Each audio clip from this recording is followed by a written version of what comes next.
Welcome to the Knowledge Academy YouTube channel. If you have PRINCE2 on your CV, interviewers will test more than theory. They want to know you can explain the method clearly and apply it in real projects. In this video, we share 20 common PRINCE2 interview questions with strong sample answers you can adapt to your experience. PRINCE2 is valued because it is practical, scalable, and clear on governance. Now let's get started. What is PRINCE2 and why is it used? PRINCE2 stands for Projects in Controlled Environments. It is a process-based method that improves control, communication, and predictability. It aligns delivery with business justification, clarifies roles and responsibilities, and scales to project size and risk. Strengthen this by linking to outcomes, mention better governance, higher stakeholder confidence, and reliable control at each stage. The next question is, what are the 7 PRINCE2 principles? Continued business justification learned from experience. Defined roles and responsibilities. Manage by stages. Manage by exception.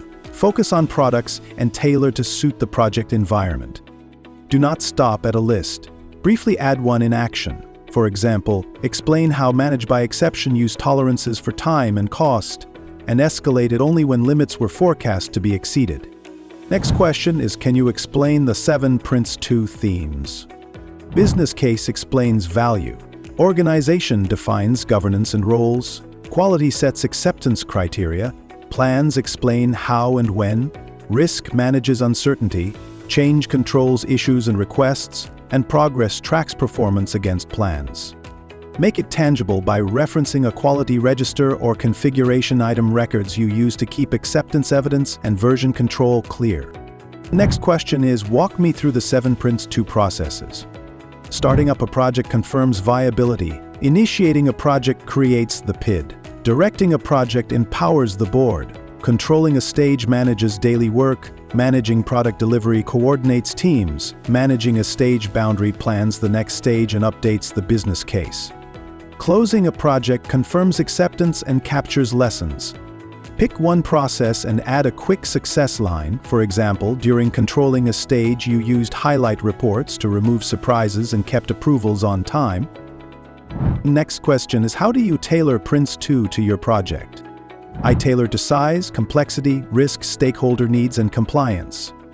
For small internal projects, I simplify documentation and combine roles. For high-risk or regulated work, I use full management products and increase reporting frequency. Make it clear that tailoring is adjustment with intent. Controls remain. Overheads change to fit context. Next question is, who does what in a PRINCE2 project? Corporate or program management commissions and sets direction. The project board includes the executive, senior user, and senior supplier. The project manager handles day-to-day management.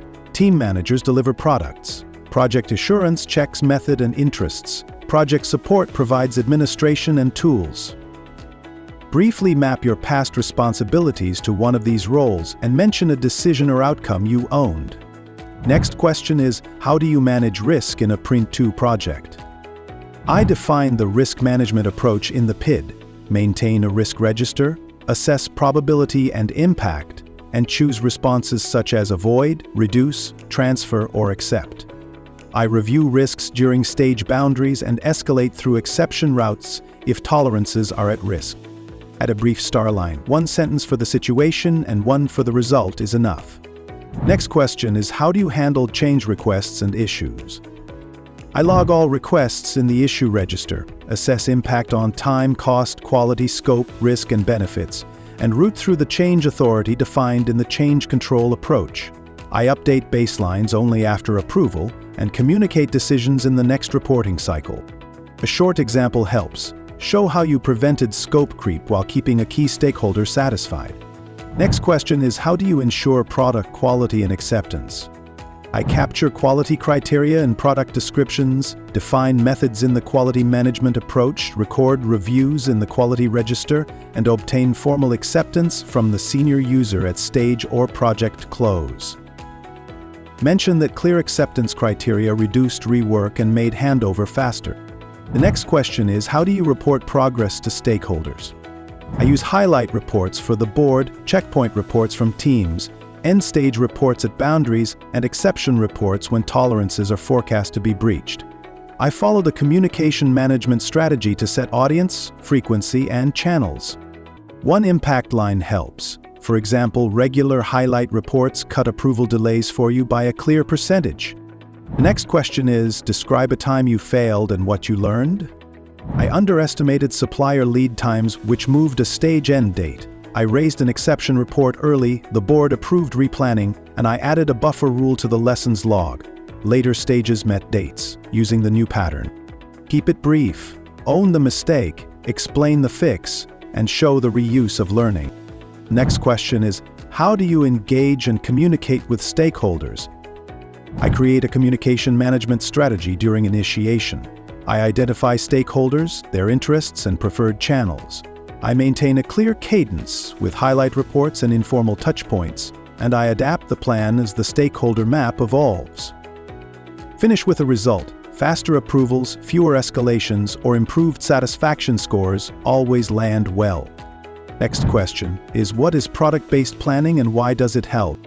Product-based planning starts by identifying required products and their quality criteria. After that, activities and dependencies are defined. This clarifies scope, reduces missed work, and strengthens estimates. If time allows, mention using a product breakdown structure and a product flow diagram. Next question is, how do you maintain continued business justification? I maintain a live business case, review it at stage boundaries, and recommend continue or stop decisions to the board. If benefits erode or costs rise, I present options such as rescope, defer, or close. A short example where a stage boundary review saved cost will strengthen credibility. Next question is, what is the purpose of the PID in PRINCE2? The PID, or Project Initiation Documentation, is the baseline for how a project will be managed. It captures the business case, plans, strategies, and controls, and it gives the project board confidence in how the project will be delivered. It is a single reference point for scope, governance, and reporting. Strong candidates mention how they kept the PID live and updated across the project lifecycle. Next question is, how does PRINCE2 support benefit realization? PRINCE2 links projects to business objectives through the business case. Benefits are identified at the start, tracked during delivery, and reviewed at stage boundaries. After the project closes, benefits reviews ensure intended outcomes are realized. You can add impact by mentioning how benefit tracking avoided wasted investment or led to a decision to stop a project early. Next question is, how do you apply manage by exception in practice? I set tolerances for time, cost, scope, risk, quality, and benefits at each level of management. As long as the project stays within tolerances, it is managed at that level. If a forecast exceeds them, I escalate through an exception report. The best answers give a quick example, such as escalating early when costs threaten to exceed tolerance and securing timely board action. Next question is, how do you close a project in PRINCE2? I confirm products have been accepted, complete any follow-on actions, capture lessons, and ensure resources are released. I prepare a closing a project report, confirm benefits review plans, and formally hand over to business as usual. Strong closure avoids lingering tasks. Mention how documenting lessons improved performance in later projects. Next question is, how does PRINCE2 differ from agile approaches? PRINCE2 is a structured method with defined stages, roles, and controls. Agile focuses on iterative delivery, flexibility, and customer collaboration. PRINCE2 can integrate with Agile by tailoring controls while allowing iterative product delivery. Adding an example of using PRINCE2 Agile or blending sprints with stage boundaries shows practical knowledge. Next question is, how do you capture and use lessons learned? I create a lessons log early, update it throughout the project, and use it at stage boundaries and project closure. Lessons are shared with the organization so they inform future projects. You can strengthen this by sharing how applying a past lesson prevented repeated mistakes in risk or planning. And with those core questions covered, let's wrap up with some final tips and study guidance. Keep your answers anchored in PRINCE2 terms, attach one measurable outcome to each story, and describe how you tailor with judgment.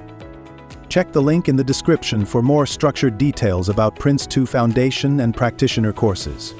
If you found this video helpful, please give us a like and subscribe to the Knowledge Academy for more project management guides. Thanks for watching, and we'll see you in the next video.